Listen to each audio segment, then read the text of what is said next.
आंबेगाव तालुक्यामध्ये आज एक मोठं आंदोलन होणार होतं सकाळी 9 वाजता. जो या भागातला मांजरवाडी असेल, जाधववाडी किंवा हा नागपूर परिसराचा पाणी प्रश्नावरती देवदत्त निकम आज सकाळी आंदोलन करणार होते. गेट तोडून आंदोलन करणार होते, परंतु त्यापूर्वीच पाणी सोडण्यात आलेलं आहे. त्यामुळं कुठंतरी ते आंदोलन साहेबांनी थांबवलंय. काय नक्की झालं?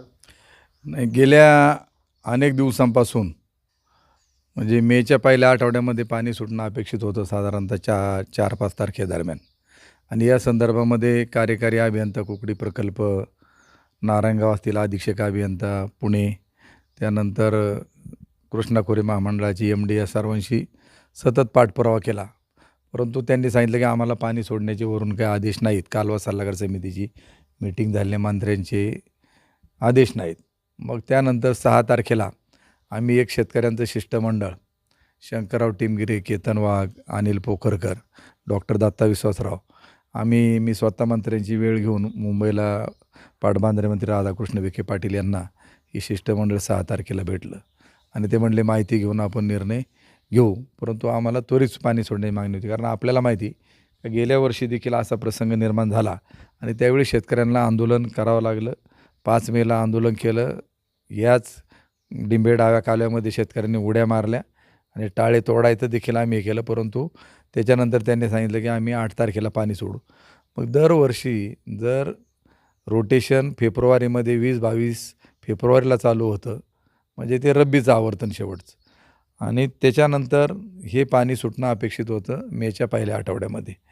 आता जर कालवा सल्लागार समितीची तुम्ही मिटिंग घेणार नसाल आणि कालवा सल्लागार समिती जर गठीत करण्यात आलेली नाही आहे आणि शेतकऱ्यांचा उभा माल त्या ठिकाणी जळला, आज ऊसाचं एकरी 5-5 टन तर किमान टनेजमध्ये घट येऊ शकते. म्हणजे ते नुकसान एका शेतकऱ्याला 15,000 ते 20,000पर्यंत आता झालेलं आहे.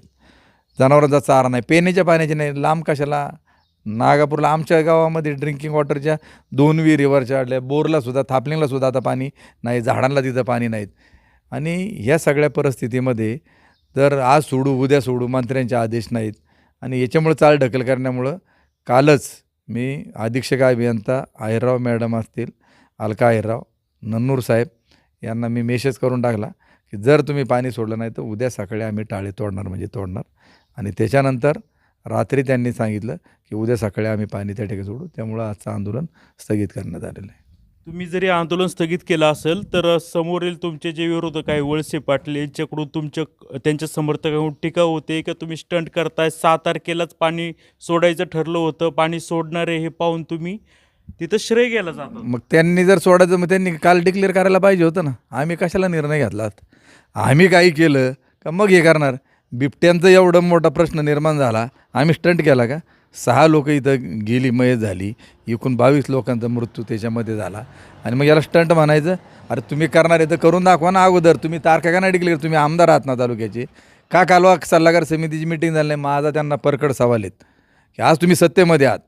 कुकडीची प्रकल्पाची साईचे साई धरणं जुन्नर आंबेगाव तालुक्यामध्ये आहेत. शिरूर, आंबेगाव, जुन्नर या परिसराला प्रायोरिटीमध्ये पहिलं पाणी त्या ठिकाणी गेलं पाहिजे, कारण लोकांचा त्याग आहे, जमिनी गेल्या जुन्या.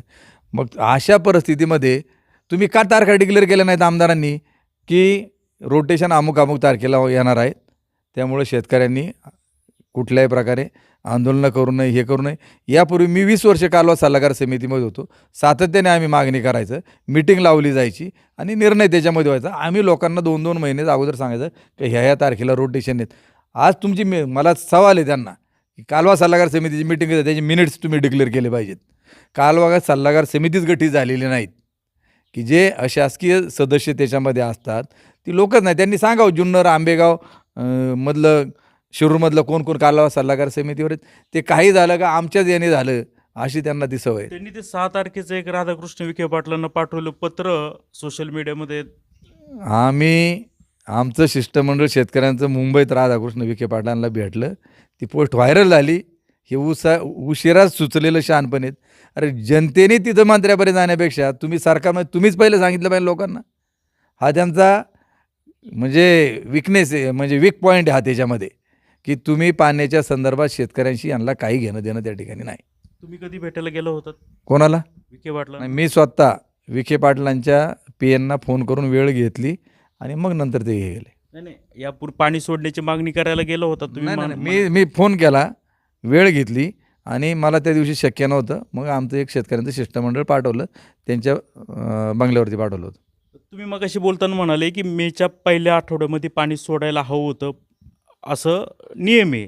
काय काय? कारण 22 फेब्रुवारीला रोटेशन चालू झालं होतं. मग मार्च गेला, एप्रिल गेला, बरोबर. 1 महिना पाणी झालं. 40 दिवसानंतर आवर्तन मिळणं गरजेचं असतं आणि हे उन्हाळी हंगामात पिण्याच्या पाण्याचा प्रश्न निर्माण झालेला आहे. मी आत्ता जे सांगितलं तर ही परिस्थिती जाधववाडी, बरं आता लौकी असेल, थोरांदळे असेल, मांजरवाडी असेल, जाधववाडी असेल, त्याच्यानंतर खडकीचा पश्चिम भाग, चांडोलीचा, हे जो कॅनॉल डोंगराच्या याच्यातून येतो नदीपासनं, हा जो भाग आहे हा 15-15 हजार 20-20 हजार फूट लांब आहेत. काही लोकांनी आणल्या, परंतु मीना नदीला पण शाश्वत तिथं पाणी पण राहतं. मधल्या काळामध्ये 15 दिवस नदी कोरडी पडली होती. मग अशा परिस्थितीमध्ये आमच्या याच्यानुसार की गेल्या वर्षी ज्यावेळी आम्हाला आंदोलन करावं लागलं 5 तारखेला, यावर्षी त्यांना अधिकाऱ्यांना सगळं पूर्ण परिस्थिती माहीत होती आणि ते देखील सांगितलं होतं की पाणी सोडणं गरजेचं आहे. परंतु केवळ वरून मंत्र्यांची दिरंगाई, आमदारांनी न केलेला पाठपुरावा, याच्यामुळं गेल्या वर्षी 8 तारखेला पाणी सुटलं. आम्ही 5ला आंदोलन केलं. आता आज 14 तारीख आहे आणि यावर्षी जर टेम्परेचर गेल्या वर्षीपेक्षा कमी का जास्त आहे? जास्त आहे. जर गेल्या वर्षी 8 तारखेला सोडलं, तितका उशीर का झाला? का झाला हा आमचा सवाल आहे ना त्यांना. आणि आम्ही स्टंट करतो, अरे करणारे तुम्ही करतो, आम्हाला त्यांना सवाल आहेत.